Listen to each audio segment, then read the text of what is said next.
आप देखो आ गया क्या? आ गया?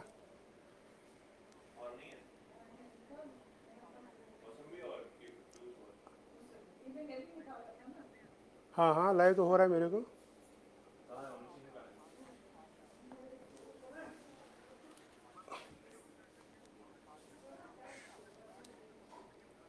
शुरू किस पर, मेरे को बहुत बताओगे?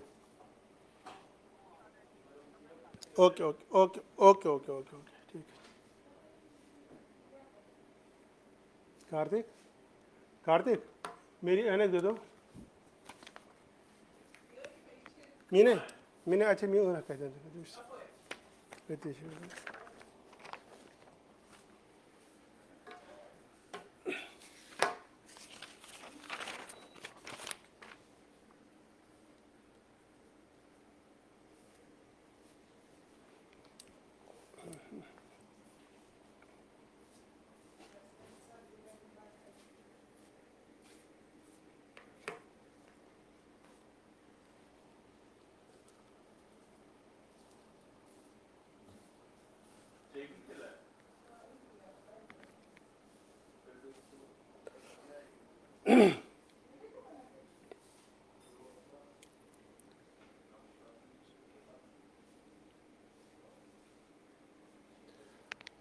नमस्कार।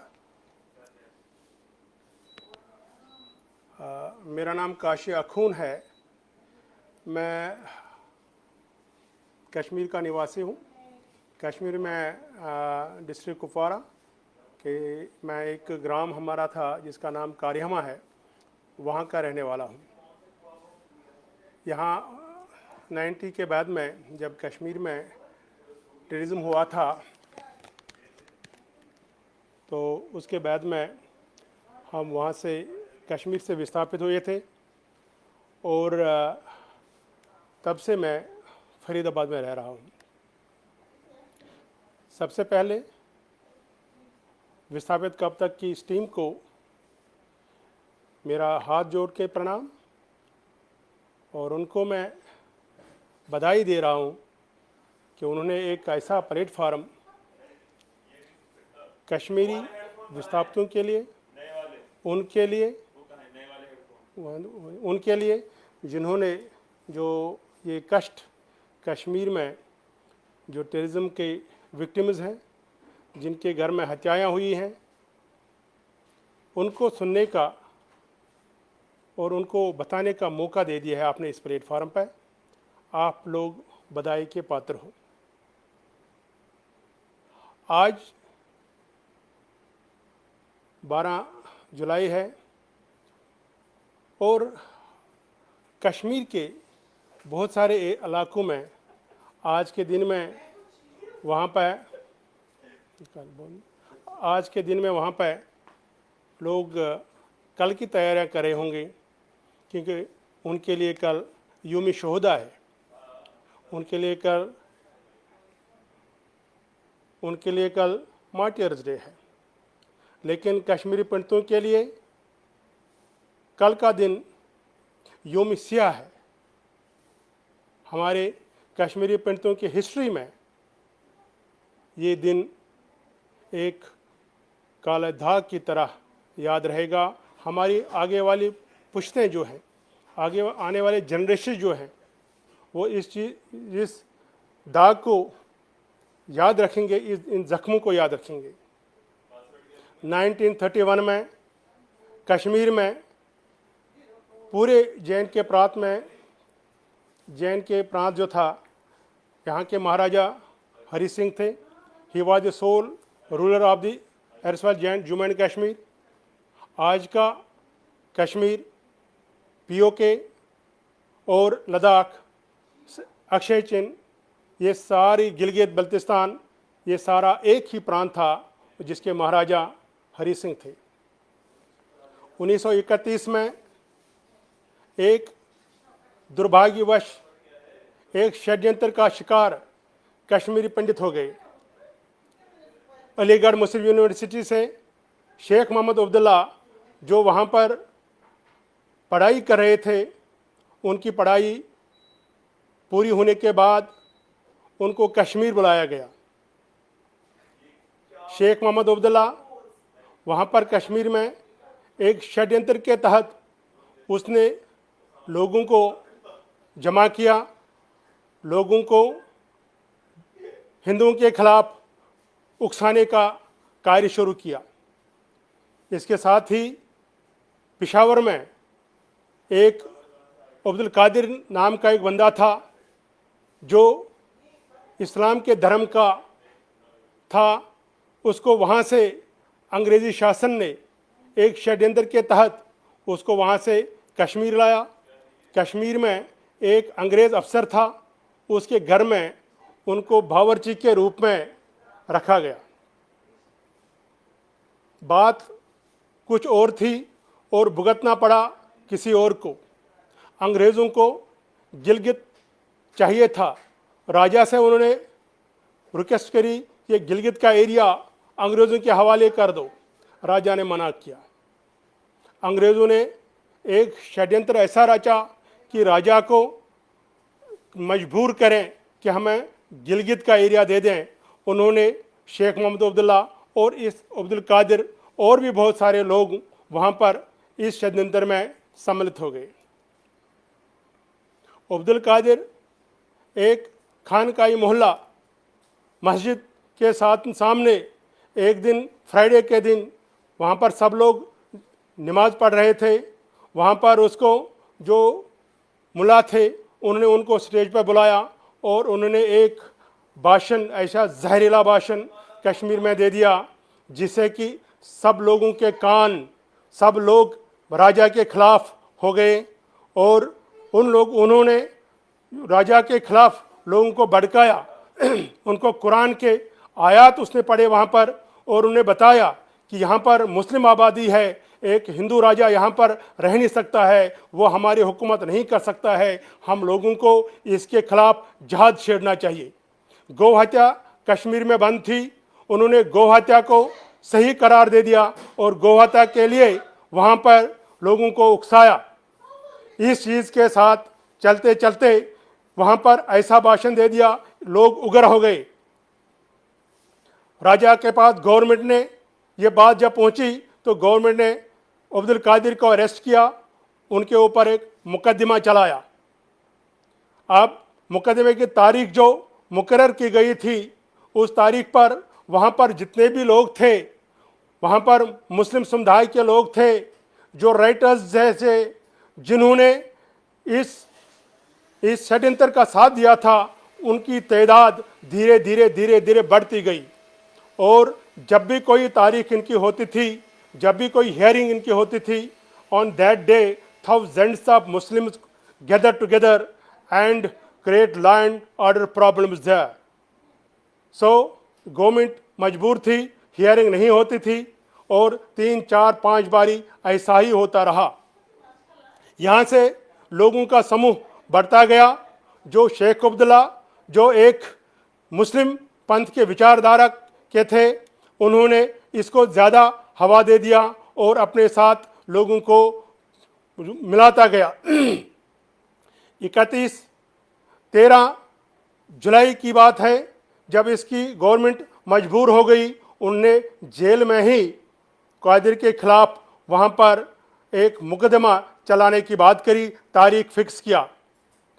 सुबह से ही 13 जुलाई 1931 के दिन सुबह से ही सारे लोग वहाँ पर इकट्ठे हो गए।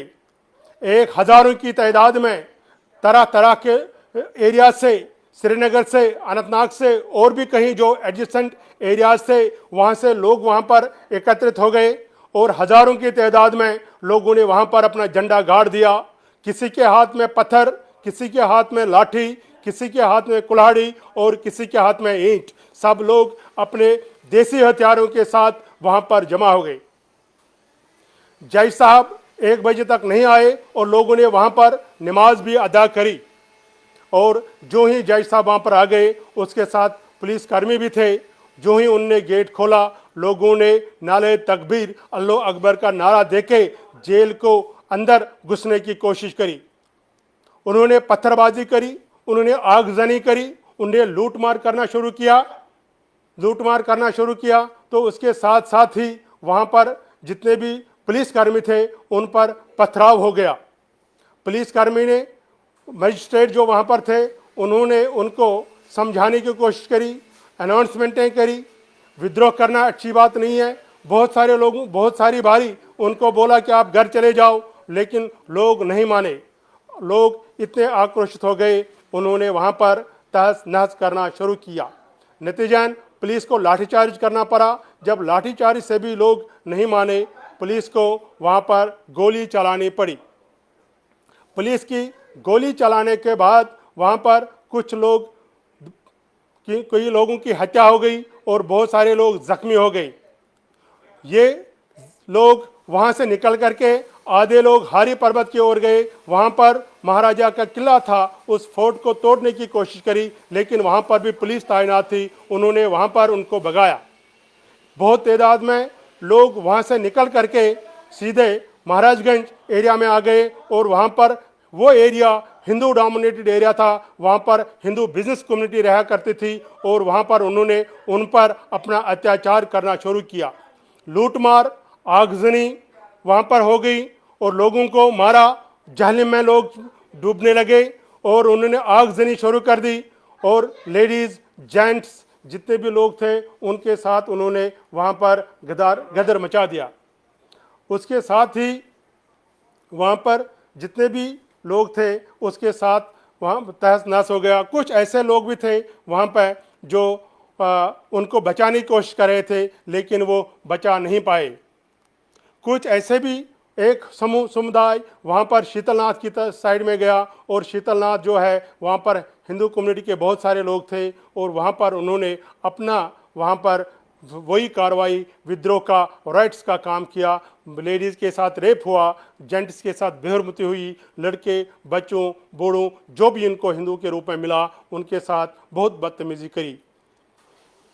खाली वहाँ पर यह दिन जो है, उसी दिन से कश्मीरी हिंदुओं का पलायन वहाँ पर शुरू हो गया। आज़ाद हिंदुस्तान की ये पहला वारदात कश्मीरी पंडितों को वहाँ पर स्वरूप में मिल गई, जब इस आज़ाद हिंदुस्तान जो जिसका सारे हिंदुस्तान में वहाँ पर अंग्रेज़ों के खिलाफ लड़ रहे थे, कश्मीर के जो ये समुदाय थे उन्होंने हिंदुओं के साथ लड़ना शुरू किया। इसके बाद में बात यहीं पर ख़त्म नहीं हुई, ये चलता रहा। उसके बाद में 1947 की वारदात को अगर हम देखेंगे, सारे हिंदुस्तान में और सारे पाकिस्तान में जो दंगे हिंदू मुस्लिम के हो गए, कश्मीर में भी इसी तरह दंगे हो गए। कश्मीर में पाकिस्तान से पीओके से जो वहाँ पर लोग आए थे, उन्होंने पीओके में 98% हिंदुओं को, सरदारों को, गुरुद्वारों को, मंदिरों को नष्ट किया, मारा। वहाँ पर उन्होंने जुल्म करके कश्मीरी हिंदू लेडीज़ को कन्वर्ट किया। लेकिन जो हिंदुस्तान का कश्मीर है, जो हमारा कश्मीर है, इस कश्मीर में भी कोई कमी उन्होंने नहीं करी। ये बर्बरता जारी रही। बारामूला का जो डिस्ट्रिक्ट है वहाँ पर उन्होंने बहुत बर्बरताएँ करी। डिस्ट्रिक्ट कुपवारा में बहुत बर्बरताएँ करी। उन्होंने आगजनी करी, लूटा। जहाँ के हमारे घरों के भी कांसे के बर्तन जो थे वो भी ले गए। उन्होंने कोई भी चीज़ घरों में नहीं छोड़ी और ये सारा किस्सा 2-3 महीने तक चलता रहा। 2 बारी डिस्ट्रिक्ट कुपवारा में कबलरी जिसको बोलते हैं, 47 जिसको बोलते हैं, जो कबाइल ने अटैक किया था डिस्ट्रिक्ट कुपवारा में, 2 बारी हुआ है। इसके बाद में उस टाइम पर भी कश्मीरी हिंदू ने, ये जितने भी लोग वहाँ पर कॉन्शियस थे, जिस आदमी के पास कुछ भी जरिया था बाहर निकलने का, वो कश्मीर से निकल आए। उसके बाद में कहानी यहाँ नहीं रही। उसके बाद में हिंदुस्तान कश्मीर का विलय हिंदुस्तान के साथ हुआ और वहाँ पर शेख मोहम्मद अब्दुल्ला की गवर्नमेंट आ गई। शेख मोहम्मद अब्दुल्ला का जो मुस्लिम कॉन्फ्रेंस था, उसने उस पीपल्स कॉन्फ्रेंस, नेशनल कॉन्फ्रेंस का नाम दे दिया और नेशनल कॉन्फ्रेंस वहाँ पर बरसरे इक़्तिदार आ गई। ये कहानी अभी यहीं पर ख़त्म नहीं हुई। कश्मीर में कश्मीरी पंडित दहशत में उलझे हुए थे, लेकिन इसके साथ साथ में 1963 में एक और वारदात ऐसी हो गई कि कश्मीरी हिंदुओं को फिर एक बार जो वहाँ पर रह रहे थे उनको सोचना पड़ा, हम कश्मीर में रहें या ना रहें। 1963 में दिसंबर में मई मुक़द्दस जिसको बोलते हैं उसको वहाँ पर चोरी हो गई और त्राही त्राही मच गई। सारे मुस्लिम समुदाय के लोग जो है सड़कों पर आ गए और कश्मीरी हिंदू जो वहाँ पर थे उनका खौफ बहुत बढ़ गया और वो बाहर नहीं निकल पाए। खुशकिस्मती ये हुई कि 3-4 दिन के बाद ही मई मुक़द्दस का वापस मिल गया और ये आतंक का जो माहौल फैलने वाला वहाँ पर था ये वहाँ पर बंद हो गया। लेकिन कश्मीरी हिंदुओं के दिल में डर का माहौल बैठ गया और ये डर का माहौल आगे चलता रहा। 1963 के बाद जब भारत पाकिस्तान युद्ध हुआ उस टाइम भी कश्मीर में जितने भी हिंदू थे वो डर में ही रह गए। डर ये रहा कि कब हमारे जानें निकल जाएंगी, पाकिस्तान कब आएगा यहाँ पर अटैक करने के लिए, और क्योंकि और कोई सहारा नहीं था। उसके साथ में इस डर के माहौल में चलते चलते कश्मीरी हिंदू 86 की बात अगर हम कर लेते हैं, 86 में एक ऐसा षड्यंत्र वहाँ पर रचा गया। सत्ताएं बदलनी थी, किसी को चीफ मिनिस्टर का पोस्ट चाहिए था और उन्होंने निशाना बनाया कश्मीरी हिंदू को। मुफ्ती मोहम्मद सईद वहाँ पर जम्मू कश्मीर के कांग्रेस के प्रेसिडेंट थे। स्टेट में अवामी नेशनल कॉन्फ्रेंस की हुकूमत थी। गुलशाह जिसका नाम था वो फारूक अब्दुल्ला के बहनोई जी थे, उनकी सदारत थी। कांग्रेस की गवर्नमेंट थी सेंटर में, उनको गुलशाह के साथ पटरी नहीं बैठी, वो उसको उखाड़ना चाहते थे। और मुफ्ती मोहम्मद सईद कांग्रेस के वहाँ पर प्रेसिडेंट थे J&K स्टेट के।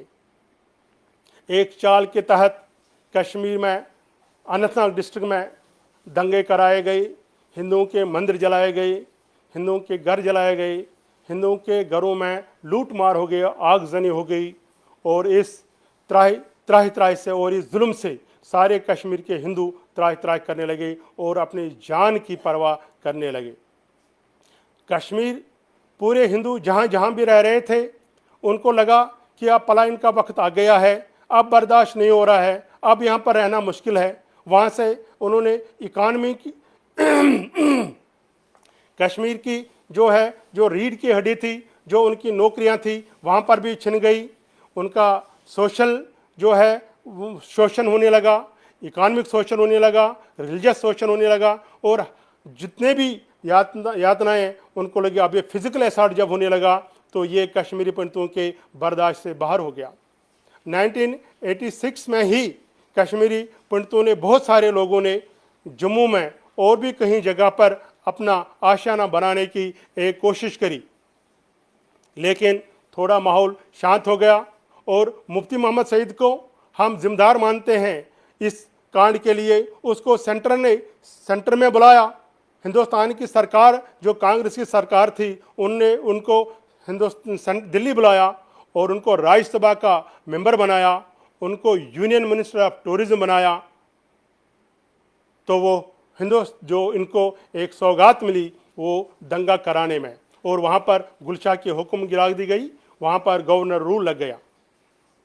1987 में इलेक्शन हो गए, कांग्रेस का और नेशनल कॉन्फ्रेंस का आपस में गठजोड़ हो गया। एक पार्टी वहाँ पर MU ऑफ मफ जिसको बोलते हैं वो अपोजिशन के रूप में उठी, लेकिन उनका वहाँ पर रिगिंग हो गई और मुफ्ती मोहम्मद सईद ने उनका पूरा साथ दे दिया। कहते हैं कि खनबल में एक वहाँ पर इलेक्शन रैली थी, नजमा हफ्तुल्लाह भी वहाँ पर थी। इलेक्शन रैली स्टेज पर मुफ्ती मोहम्मद ने कश्मीरी में भाषण दिया और जेब से पेन निकाला, सबको दिखाया अपना पेन कि वोट अगर आपको देना है इस पेन और दवात को देना है, दैट मीन्स आपके कैंडिडेट को देना है। इसके बाद में वहाँ पर नेशनल कॉन्फ्रेंस की हुकूमत आई। जो मफ के लोग थे, जो वो आतंकवादी जितने भी वहाँ पर बने वो उस दौरान बन गए और उनका भी सिर्फ निशाना ये रहा कि कश्मीरी हिंदू। सवाल इस चीज़ का है कि चाहे वहाँ पर कुर्सी का चक्कर है या हिंदुस्तान का किसी भी कोई भी दंगा होता है कश्मीरी हिंदुओं को भी इस चीज़ का खमियाजा भुगतना पड़ता था, चाहे क्रिकेट मैच हो, चाहे हिंदुस्तान पाकिस्तान जंग हो, चाहे कुछ भी हो, लेकिन चाहे वर्ल्ड में सैनिक वर्ष की किताब हो या कोई भी मजहबी कोई मुस्लिम इस्लाम के खिलाफ कुछ भी हो, वहाँ पर दंगे जो होते थे और कश्मीरी हिंदुओं को भी वहाँ पर इसका असर पड़ता था। इसके बाद में कहानी यहाँ नहीं रुकी। 1989 में पहली बार हिंदुस्तान के आज़ाद हिंदुस्तान के जो देश है उसमें पहली बार एक मुस्लिम होम मिनिस्टर बना और वो मुफ्ती मोहम्मद सईद।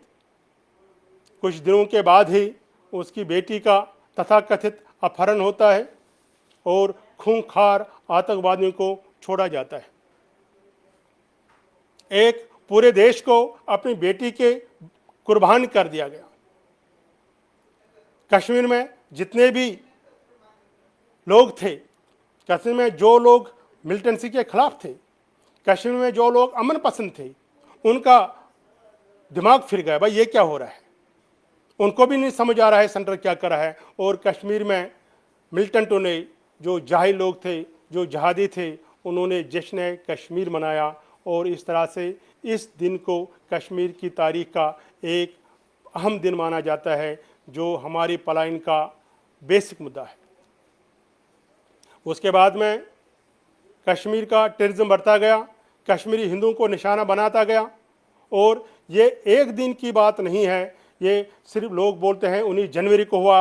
19 जनवरी उन दिनों में से एक दिन है। ये मई तक, दिसंबर से लेकर मई 90 तक ये कांड चलता रहा। कहीं न कहीं किसी न किसी हिंदू को मारते गए और कहीं न कहीं किसी एरिया को जलाते गए, हिंदुओं को घरों को लूटते गए। हजारों के तादाद में लोग सड़कों पर आते थे और एक प्रकोप जो वहाँ पर हिंदुओं पर हुआ और हिंदू सारे लोग वहाँ पर कश्मीर से निष्कासित हो गई और इनका एक जो ख्वाब था वो पूरा हो गया। अपने ही देश में लोग शरणार्थी हो गए, टेंटों में गुजारा करना पड़ा। कई लोग सनस्ट्रोक से मरे, कई लोग बिच्छू से मरे और कई लोग बेचारे तड़पते रहे, वो धूप में बाहर रहते गए। ठिकाने एक एक टेंट में दो दो परिवार रहने लगे। ऐसी दिशा में भी कश्मीरी लोग कुछ कश्मीर में ही रहे। किसी भी कारणवश 2% 3% लोग वहीं रह गए। उन्होंने ये सोचा चल हम यहीं रह जाते हैं, वहाँ पर क्या करेंगे, वहाँ पर जगह ही नहीं है। लेकिन कश्मीरी हिंदुओं के साथ ये वारदातें चलती रही। 1990 में भी वहाँ पर नेशनल कॉन्फ्रेंस की हुकूमत थी, शेख परिवार का ही हुकूमत था। उसके बाद आते हैं 1995 पे, तब भी वहाँ पर इसका शेख ख़ानदान का हुकूमत था। फारूक अब्दुल्ला चीफ मिनिस्टर से एक ऐसा वाक़ा हुआ, लोग कश्मीर से पलायन हो गए थे। किसी को अनुमान नहीं था कि जम्मू में भी इस कम्युनिटी पर अटैक हो जाएगा। गुल गुलाबगढ़ एक ऐसा एरिया है जो जम्मू क्षेत्र में है। बस में सवार पूरी बस जा रही थी, बस को रोका गया। आर्मी बेस में 3 जवान बस में चढ़े। एक जवान ड्राइवर के पास गया, नाम पूछा, नाम हिंदू। कंडक्टर से पूछा, नाम हिंदू। 2 हिंदू आइडेंटिफाई गए। कनपट्टी पर गोली रखी, उसको बोला आगे चलो। लड़की एक वहाँ पर जो बहुत सारे लोग थे, आंखों देखी।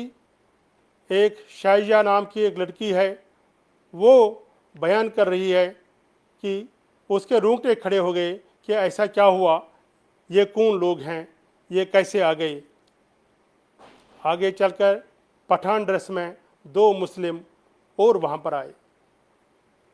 तो बस में उन्होंने बोला कि हिंदू लोग बस से नीचे उतरो और मुस्लिम जो भी हैं वो यहाँ पर बैठो। उनने बस में शनाख्त करी कौन हिंदू है कौन मुस्लिम है। हिंदुओं को अलग किया, मुस्लिमों को अलग किया। उस दौरान 4 हिंदुओं को वहाँ पर उन्होंने मौत के घाट उतार दिया। कहानी यहीं ख़त्म नहीं रही। हम पलायन की कहानी कर रहे हैं। कश्मीर में हिंदू घाटी में हिंदू कब से पलायन कर रहा है, कब से निकल रहा है और उनने कितनी यातनाएं सही हैं। 98 पर आते हैं, फारूक अब्दुल्ला की हुकूमत है। वंदहमा में से कह रहा होता है, रमज़ान का महीना है, लोग रोजे रहते हैं, शब कद्र है उस दिन, लोग दुरूद खानी करते हैं मस्जिदों में। अमन पसंद लोग जो हैं वो ईश्वर की इबादत करते हैं। लेकिन ये टेररिस्ट जो थे, उनको यह दिन भी अपना काम करने में कोई संकोच उन्होंने नहीं किया। पूरे गांव के गांव, हिंदू गांव में ये आर्मी के बेस में आए और उन्होंने वहाँ पर तकरीबन जितने भी हिंदू वहाँ पर थे, एक ही बच्चा वहाँ पर बच गया। उन्होंने वहाँ पर 26 हिंदुओं को मारा, वहाँ पर 23 हिंदुओं को मारा उन्होंने वंदहमा में, 23 हिंदूज, और नेशनल रूल था वहाँ पर। सिर्फ एक बच्चा वहाँ पर बच गया, पूरे गांव में नरसंहार कर दिया उन्होंने।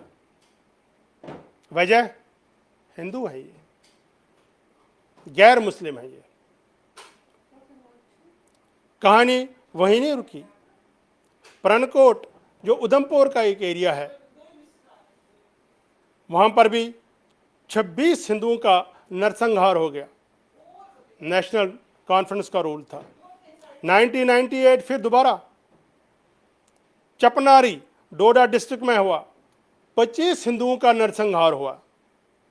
आर्मी बेस में जाके हिंदुओं को मारना इनकी एक रीति बन गई।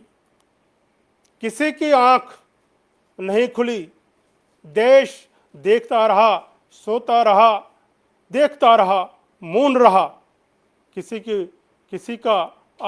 की आत्मा नहीं जगी, ना मीडिया की, ना देशवासियों की, ना हुक्मरानों की, और ना मिलिटेंटों का, और ना जिहादियों का।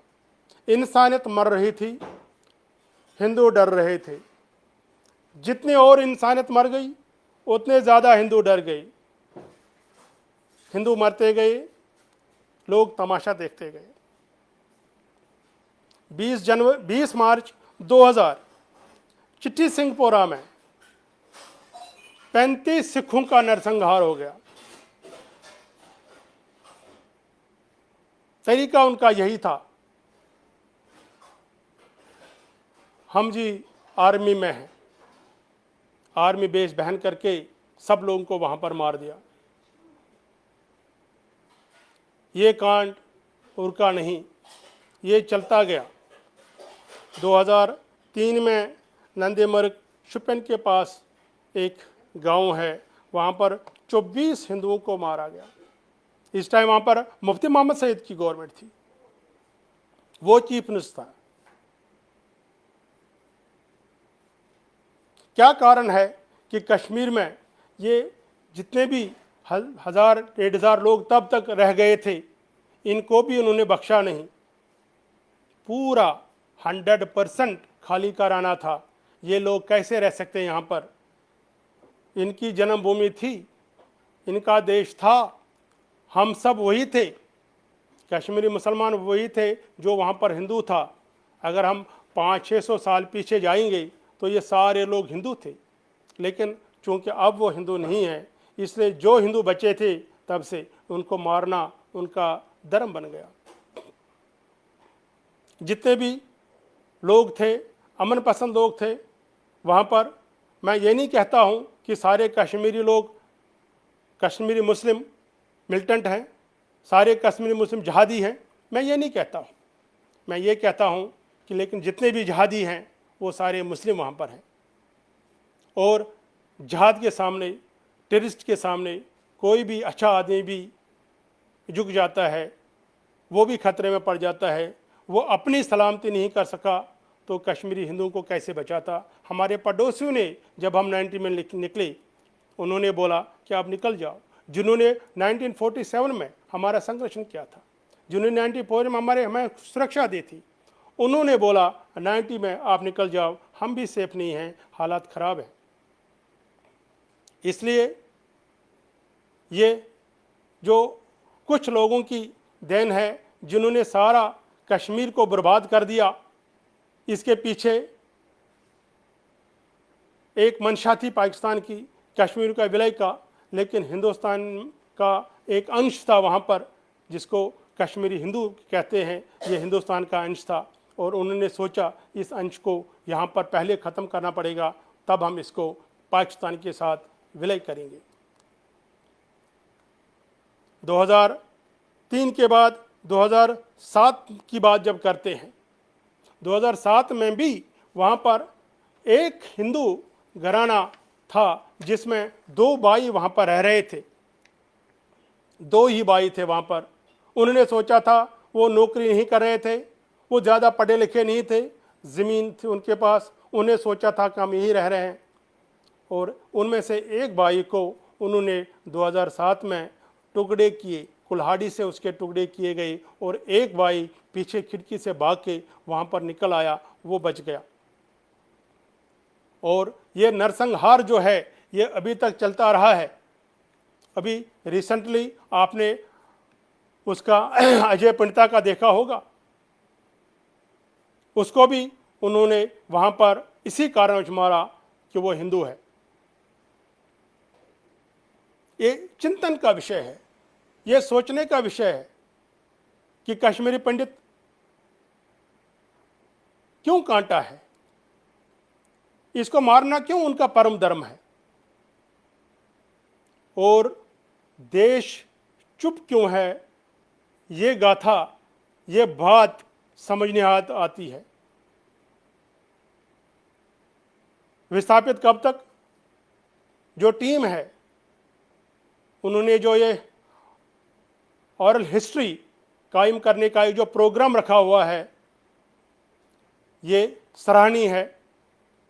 ये उन लोगों की कहानी है जो विस्थापित हुए हैं, जो विक्टिमाइज हुए हैं, जिनको घर छोड़ना पड़ा, और वो अपनी ज़बानी ये कहानी बता रहे हैं। हो सकता है कुछ हमारे श्रोता जो लोग इस समय हमारे साथ जुड़े हुए हैं, इस प्रोग्राम में जुड़े हुए हैं, उनके साथ इतनी बर्बरता नहीं हुई हो, उनको ये एक स्टोरी लग रही होगी, लेकिन जिन्होंने देखा है, जिन पर बीती है, उनके लिए ये हकीकत है, एक हकीकत कहानी है। ये ऐसा इंसिडेंट है, ये ऐसा गाँव है कि जब भी ये याद आता है तो आदमी के रोंगटे खड़े हो जाते हैं। हम भी इसके शिकार हुए हैं। हमारे घर के जो है, जो भी जितना भी सामान था, जिस दिन हम वहाँ से निकले उसी दिन उस घर को उन्होंने लूटा। किसने लूटा? जो नेक पड़ोसी थे उन्होंने नहीं लूटा। जो ऐसे जाहिल लोग थे, जहाजी थे, उन्होंने लूटा। हमें मैसेज आया सारा सामान आपका लूट गया वहाँ से। मैसेज भी अपने पड़ोसी ने दे दिया, जो भी एक मुस्लिम भाई ही था। उसके बाद में हमारे घर के, हमारा 3 मंजिला मकान था, ऊपर से टाटा टीन लगा हुआ था, नया ही बनाया था, 86 में ही बनाया था हमने मकान। 2-2.5 साल ही रहे थे हम उसमें। उसकी अंदर से जो सीलिंग थी वो सारी लकड़ी की होती थी वहाँ पर, वो सीलिंग, टीन शीन, उसकी बेस तक उन्होंने निकाली है। हमने अपनी ज़मीन जायदाद वहाँ पर बेच दिया, डिस्ट्रेस सेल। क्या करेंगे, कहाँ रहेंगे, किस तरह से परिवार को पालेंगे। जितनी भी ज़मीन थी धीरे धीरे बेच दी। बच्चों को पढ़ाना था, अपने आप को सेटल करना था, कितना वेट कर लें, ये सारी रेस ही ख़त्म हो जाती। हम भी, मैं भी और मेरा परिवार भी बड़ी मुश्किल से बच के आया है।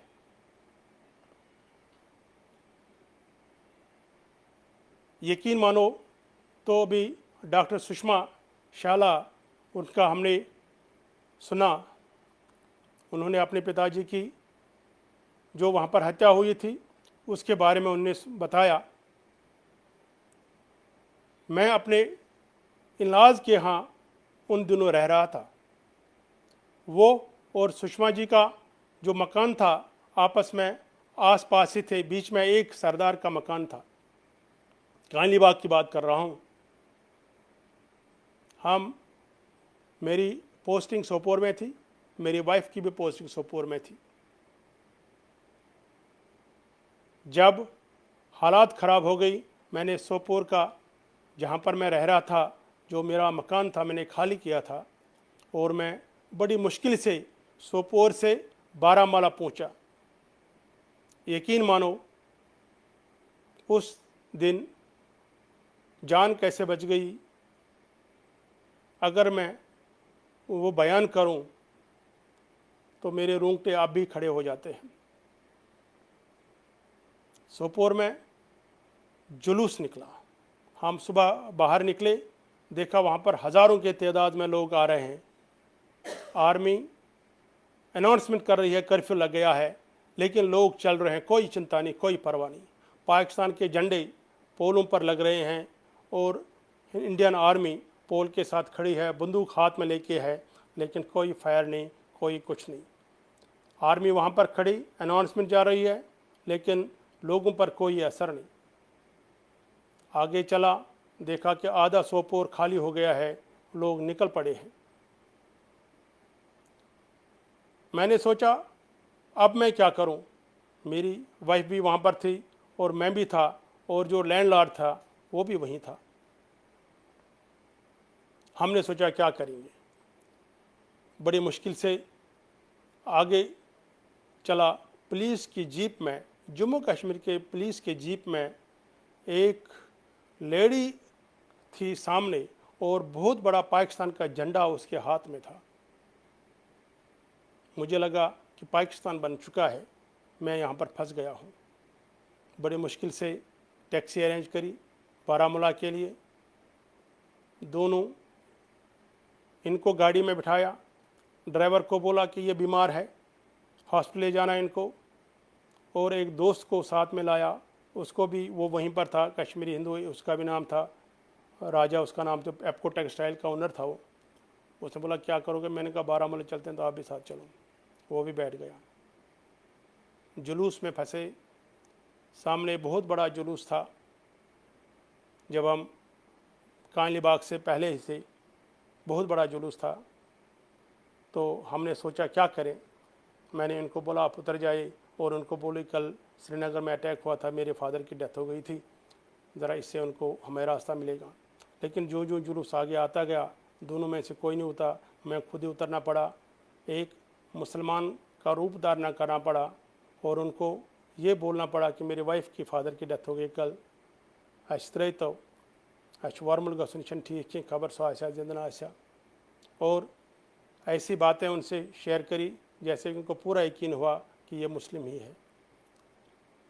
एक लेडी को हमारे टैक्सी में सामने बिठाया गया, उसको बुर्का पहना हुआ था, बोला कि अच्छा इसको साथ ले जाओ। वो साथ थी। हम खुश हो गए, चल कोई बात नहीं, हमें तो सामने से लाइसेंस मिल गया, अब कोई दिक्कत नहीं है। देखा उसका बंदूक यहाँ पर खड़ा था। सहम गए हम, अंदर ही मरने लगे। जब हम और आगे बढ़े 2-4 किलोमीटर, अब बारामूला से पहले पहुंचने वाले थे, तो वहाँ पर बहुत बड़ा जुलूस निकला। ये सज्जन, जो लेडी नुमा जो सज्जन हमारे साथ थे, ये उतर गए वहाँ से, और पता नहीं किस भीड़ में शामिल हो गए। हम तो टैक्सी एक ही साइड में रह गए। पूरा घंटा हमें लगा क्रॉस करने के लिए, हम जुलूस के बीच में, क्योंकि लोगों ने बोला जी चलो हम आपका रक्षा करेंगे, और हम मरते मरते बच गए। 4 किलोमीटर का सफ़र हमने तकरीबन 1 घंटे में किया। उसके बाद हम घर पहुँचे। तकरीबन मैंने इतनी भीड़, इतना जुलूस कभी नहीं देखा था। और हम जुलूस में वी का साइन लेके खिड़की से इस तरह से चल रहे थे कि जैसे हम भी हिंदू हैं, और लोगों को लग रहा था ये कोई लीडर है टैक्सी में। वो हमारे सामने आके बड़े बड़े छलांगे मार रहे थे और पाकिस्तान के नारे लगा रहे थे, हिंदुओं के खिलाफ नारे लगा थे, हिंदुस्तान के खिलाफ नारा लगा रहे थे। घर पहुँचे, उसके बाद हमने डिसाइड किया यहाँ रहेंगे ही नहीं, चलो हम अभी 10-15 दिन के लिए दिल्ली का टूर कर लेते हैं। यहाँ से दिल्ली आ गए। यहाँ से हम जब वापस गए तो देखा वहाँ पर हालात बहुत ख़राब थे। लोग ट्रकों में आ रहे थे, लोग बसों में वहाँ से आ रहे थे। इसके बाद क्या हुआ आप सब लोगों को पता है। हर रात हम मरते थे, हर सुबह जब जागते थे तो अपने आप को जब सलामत देखते थे तो लगता था अभी ज़िंदा हैं, और हर रात जब भी शाम आ जाती थी हम मर जाते थे। मैं वहाँ से मई में आया हूँ, और चूनीलाल जी मेरे मित्र थे जो सुषमा शाला जी के फादर थे। उनकी ड्यूटी हमारे एरिया में थी, मैं उनसे मिलता था, हमारी बातचीत होती थी। हम इन दिनों जब वहाँ पर कर्फ्यू लगा था, हम इन दिनों ताश खेलते थे, मैं भी वहाँ पर जाता था, हम इकट्ठे ताश खेलते थे। चुनीलाल जी, उनके 2 साले साहब भी वहीं रहते थे, उनकी बीवी भी थी और सुषमा छोटी थी तब। इनके 2 फ्रेंड, एक का नाम रफ़ीक था और दूसरे का नाम मेरे को ध्यान नहीं है, दूसरा क्या नाम था उसका, फारूक था मुझे लगता है उसका नाम, जानवारी। एक तुरंबू का था, एक जानवारी का था। वो 2 पड़ोसी जो दोस्त थे, वो रोज़ इनके साथ आते थे और हम इकट्ठे वहाँ पर पत्ते खेलते थे। चुनीलाल जी का आपने सुना, उनकी बेटी ने अपनी दास्तान बताई किस तरह से उनकी हत्या हुई, और मैं 2 दिन पहले ही वहाँ से निकल गया था। बड़ी मुश्किल से 20 दिन के बाद एक बस मिली थी और हम निकल गए थे वहाँ पर। जम्मू से आने के बाद अब भी जब भी कभी मुझे ये वारदातें याद आती हैं तो मेरे दिमाग में, मेरे दिल में ऐसी दहशत बैठ जाती है कि बयान करना बड़ा मुश्किल है। हमने भी बहुत सारी तकलीफ़ें सही हैं, मैंने बहुत सारे दृश्य देखे हैं। हम मरते मरते बच गए हैं।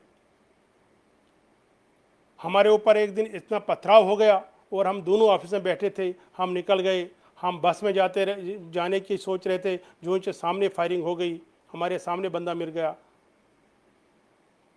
क्या क्या देखा, किन किन यातनाओं का ध्यान करोगे आप, किस किस का सुनोगे आप। लेकिन सवाल सिर्फ इतना है कि हिंदुस्तान कहाँ था, हमारा देश कहाँ था, और अगर तब नहीं था अब कहाँ है।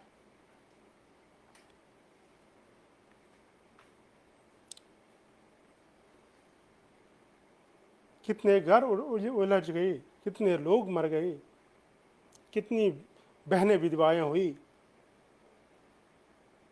कितने बुजुर्ग पागल हो गए, कितने लोगों को बिच्छू ने काटा, सांपों ने काटा, और लोग चुप। उसके बाद भी हम सिर्फ प्रदर्शन करते रहे। पिछले 30 साल से जब भी कोई वारदात हिंदुओं के साथ हो जाती है, हम सब एकत्रित होकर प्रदर्शन करते हैं, प्रेस कॉन्फ्रेंस करते हैं, हम अपने सर्वाइवल के लिए लड़ते हैं।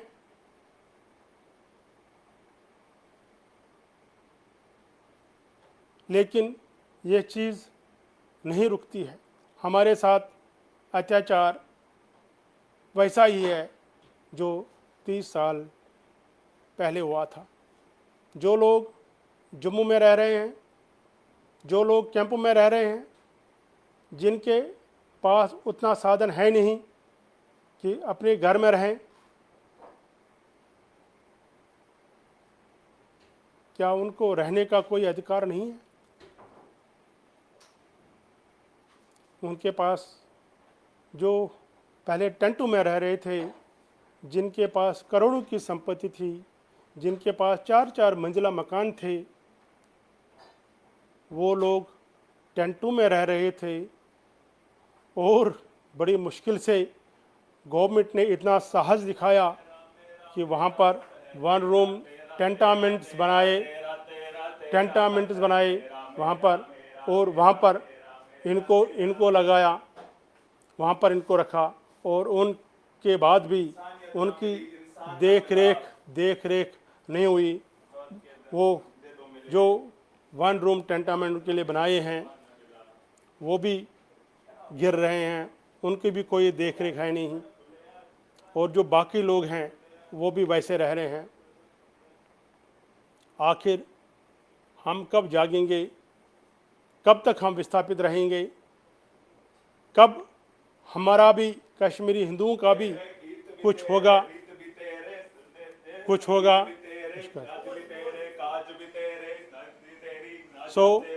मैं आप लोगों से मेरी इतनी विनती है कि जो भी जहाँ पर है, ऐसा सोचो कि कश्मीर में सब लोग एक ही जगह रहें और ये कांड दोबारा नहीं दोहराया जाए।